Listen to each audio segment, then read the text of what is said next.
yazması ağır düşen oşkuy. Bütün ova karışıp dur, yolu bakyar kim bilir, atası pışırdayar, gelir, gelir, gelir. Gel necesi pışırdayar, gelir mi ke, kim bilir. Atası güllük veriyer, gelirle hükman gelir. Gök turungun sayesinde yüzlep adam damıp dur. Çekidel ak haltadan turşu damca damıp dur. Yığınıştı babadaşlar, içkinler kim daşgıyınlar. Ne signal var, ne şoğun, damışıp dur maşinlar. Gelli dürlü maşinlar, gızıl, sarı, yaşıl, ak. Gelli garaşılmayanlar, garaşılyan gelen o. Göğe fikir kemetmen, bu gürrünler babatta. Ak kuş kimin erkelip, ine yatır tavutta. Götürlerine garaşıp dur, köpü görün ağazat. Ine yatır üstünne, giyin manglaylı ağacet. Şol enenin oğluna garaşıp dur kemmeler.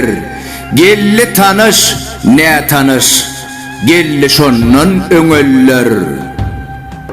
Ol kenidem gelen ok, meger kadir yolludur.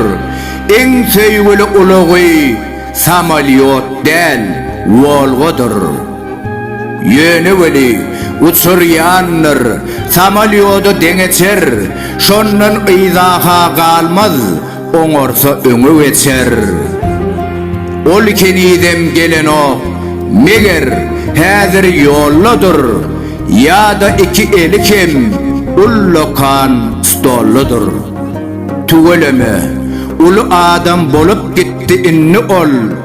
Yanı bolsa hazullokan bir ustola minni ol. Sıpaymasın birden niyip oturunur yapışıp. Oğa donca gelinler çay çekyenler çapışıp. Üt göşüktür önündeki keşmiş, kampot, şokolat. Ya gök çayın kumarna yaz yanır var daklat. Yok öde daklat yazmaz, yaz yanırlar başkalar. Yarancamlar her sözüne ellerin çarpışarlar. Ol bolsa öde yadannek gülümtürer, yılgırar. Yadanlar onun dereğine utuncurar, yığırlar. 20 yıl mundan ozal gutorup dur ulu okuni. Onu ona gutordan kim tağuttak ediydi. Güzde pağta yığıptı, kışta körük çöplepti. Oğlum ullokan okudu, buysunç bilen geplepti. Hoğdan vurdu, gazı gazı, laya batıp dayızından. Yığınancasın lükkölep, iyi verdi on ıydından. Oğlu için ak mütküllün, bir haltacık tikinni. Üçlüğünü, manadını, şaysını köpüğünü. Arttırınca pulcağıdan, attı şonun içine. Şeyle 40 yaşına ak çoluptu saçına. Oğlu okun utordu, ine dertlep yıkıllı. Ol şonna sıypa oturdu, bir gözelin çokullu. Dak yardı enen pulundan, her barmağına bir yüzük. Guluğuna teneçir, bileğine bilezik. Söyüştü, kucaklaştı, paytağıttan cay tutundu. Enesinden utanmadı, ene ondan utandı. Ene kete, paytağıta gezmene gelen vakti, gelini dedi, yok etsene, bu porsi kara vakti. Oğlu dedi, yakımsız iysin varla can ece, bu eyyamda arassa bolmalı mıyıkman ece. Ene diydi, vakcan oğul, her nece porta soktu, ululonsun yetişendin şu portuca kucuktu. Sonra olsa uzak gece, yorgununu ağlardı, dağın atarını mekettel, otla tarap algardı. Şeyle günler öttü, aylar öttü novatlı, edeni şoğuna ollu, durmuş onu aynattı. Her tüdünne bir oyun, her elle bir desmali, bir yıl ver sakla otur, has uluvar stoli. Bugün olsa enesi, aman adın tavşırdı, gelin telegram mani, stolunla yığışırdı. Onu ayalından başka görkezmedik hiç kime, erkeley karara geldi, barsak vorla üçüne. Bütün ovan gözü yolla, garaşıp dur kemmeler, atası pışırda yar, gelir, gelir, gelir. Gel necesi pışırda yar, gelir mi ke, kim bilir?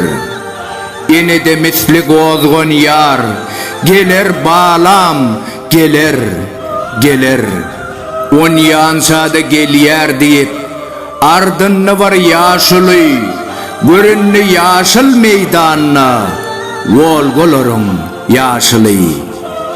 Gelir dedim ahveti, bir dayanlı atası, kara kuyuk yüzünün artıp gitti yaltısı.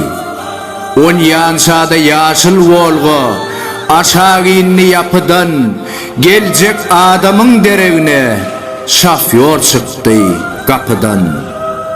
Şu gün gelip bilecekten, kıssağlı bir iş çıktı, birden atan gözlerinden, iki çoğdum yaş çıktı. 70 yaşın içinde, ağlamadık ol koca, göz yaşını süpürdü de, bir yıl gırdı çalaca.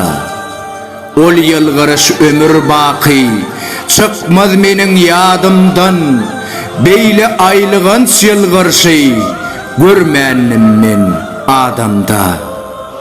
Götürdüler enenin, ak kuşyalı tavıdın, yaz şemalı ıkçattı, üstündeki mağudun. Salladılar çukuru, ak saçlı bir dünyanı, iç köyün kapısına eltilenle ineni. İki omzunu direk, çukurun erneğine, hiç giresi gelmedi, öz girmeli öyüne. En son kıca fırsatta da, öz oğluna karaştı, yazsamam yazdım veli, ağır düştü bu aşkı.